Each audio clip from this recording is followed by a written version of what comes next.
It's absolutely just beyond your wildest dreams to think that you could come here and race a motorcycle. The Isle of Man TT is like a religion. It's the oldest motorcycle race in the world. You can stand on the footpath and you could literally reach out and touch the riders going past at close to 200 miles an hour.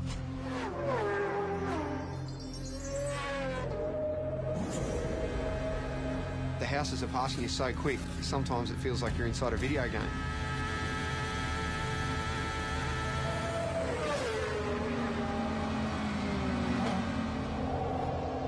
It's frightening. It's damn dangerous and it stresses me out.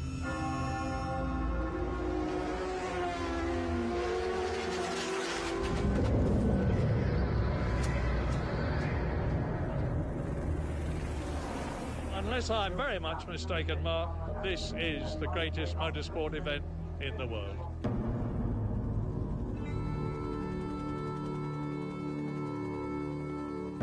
Between Ireland and Britain in the Irish Sea sits the Isle of Man. A sleepy tax haven for most of the year.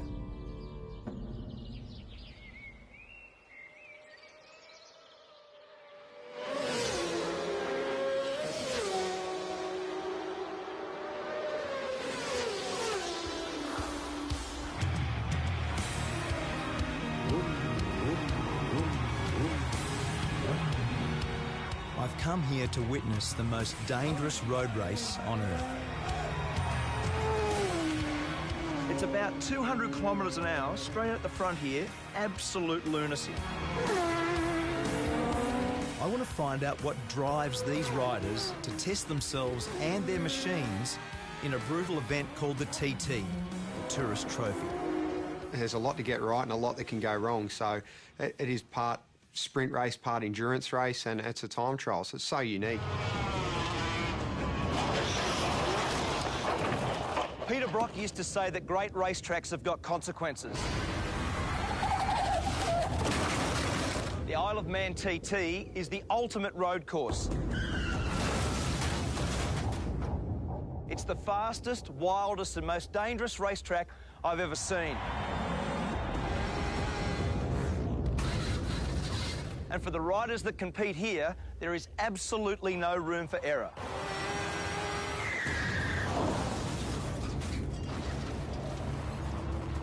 In its 104 years, 234 riders have died. It says on the back of your pass that motor racing is dangerous. This is dead set dangerous, isn't it? It is. It really is. It's frightening. Aussie rider Cameron Donald is one of over 200 starters this year. And when you add the fans, it's like an invasion. With Cameron is his girlfriend Karen, herself a keen motorcyclist. They've been planning for the race all year. So is this normal nervous start tension? Kind of is. Normally this is done the night before. Is it? Or late night last night, obviously? Usually we like to have this done the night before, everything, but by the time we finish, like 11 o'clock, it's just like, let's get out of here and worry about it tomorrow. So what's Karen's job in this world? Keep me calm. We were born without time, nameless in the young. Cameron grew up in Warrandyte in Victoria. It was his dad, Ken, who introduced him to the thrill of the two-wheeler. Lots of bike photos, not many other ones. It consumed a fair bit of time, didn't it? It did. It took up a lot of time. From a young age, Cameron began winning and winning. I remember Mum actually saying to me, you know, you can't, when you're going to buy or build a house, you can't live in a motorbike. I remember saying to her, yeah, Mum, you can't race a house. So I think then she just pretty much gave up. The TT is held over a fortnight.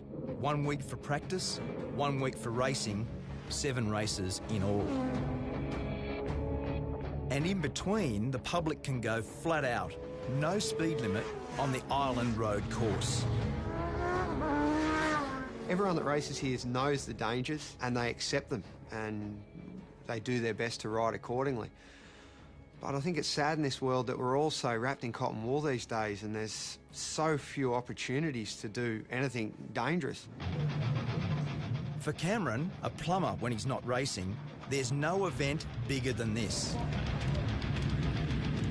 Riders set off at 10-second intervals. It's all about the fastest lap of the island, and that's what makes it so pure and so dangerous.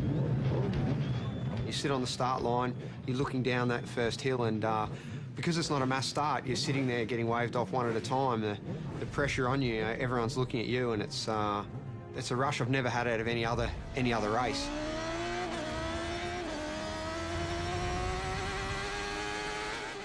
There's just so few events in the world where we can do such a thing, you know, where you can close off a road and race a motorbike around it. It's such a beautiful thing.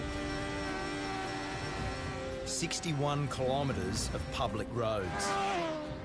Over 200 corners to be negotiated. Top speed, 330 kilometres an hour. This isn't a track. This is a country road. Like, let's not get this wrong. And it's fast. My friend and 5 times world champion Mick Doohan has come here for the first time. Sort of madness, you know. He's not racing, but on the parade lap, he got a taste of what it's like. First reaction. As soon as you saw the place, looked around, what was your first reaction? Yeah, I didn't need to come here to have that reaction. It's just, you know, as I say, it really, you know, it is absolutely just beyond your wildest dreams to think that you could come here and race a motorcycle. The race has always had its critics, but from the start, its danger was its attraction. Back then, racing was banned in England, and the island was the only place where there were no speed limits. The TT was born. The voice of motorsport, Murray Walker. You've got a great history here, haven't you? You've been how many years? First of all, let me say it's great to see a great Australian at a great race. To answer your question, Mark, I first came here in 1925. I was born in 1923. My father won here. I don't know how many times I've been here. Many, many, many times. In his 88 years, Murray Walker has seen some very good riders. And impressing him this year is our Aussie rider, Cameron. He's got a good bike, he's got some good backing, and he's still got the most important race of the week to come. So maybe, hopefully, he'll get it done. Each time Cameron sets out is an exercise in courage.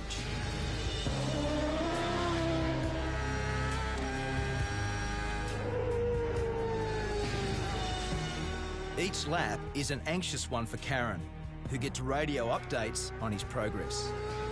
I see the worry in her face before I head out for a race, and sometimes I feel a little bit guilty for putting people close to me through that stress. In the week I was there, 7 people lost their lives. 3 riders and 4 members of the public. ACU Events Limited regret to announce the death of Derek Bryan. I've lost a couple of friends in my years racing at the Isle of Man, and I do think of them in the corners that they've fallen in, and where Dobbsy crashed is one of the most intense corners on the track.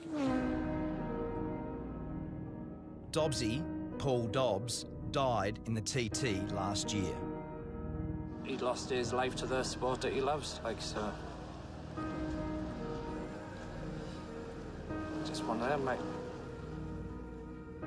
Paul was buried on the island, leaving behind his wife and 2 daughters. So what did you love about him? God, everything. Racing. Bridget is Paul's wife. A year on, she's brought the girls back to remember their dad at the race he loved. You know it's risky, of course you do. I mean, you know, everyone loves those photos of riders' heads this far from a stone wall. You know, obviously, the reason you love those photos is you think, oh my God, it's so close, you know? That's, it's, you know, other people have said that you only really know that you're alive when you're almost not. Some are just plain lucky to survive. Like Connor Cummins. I can actually see you know, where it's all gone wrong and I've disappeared over the side, and the way I look at it, that's where, you know, the injuries started to happen, and it's sort of, it does get to you a little bit. We'll just get on with life. The world ain't gonna stop for me. Has your opinion of the TT changed based on what's happened? No? No. Do you think it should be banned? You can't possibly ban it. I mean, I don't know if you could ban it if you tried. It's like a monster, you know. It's bigger than the rest of us. Riders don't come here for the prize money. There's hardly any. The TT is simply about the glory of being the fastest. And for Cameron, it was a glorious week. In his chosen race, the Superbikes, he was just pipped for first. But second still felt pretty good. Congratulations, mate. Well done. Really good, huh? When will you settle down and stop doing this? I don't see it too far away. I never saw racing the Isle of Man as a long-term prospect because, look, it is so dangerous, and I do see it as a numbers game. If you keep coming back, sooner or later, I see it's going to catch you out.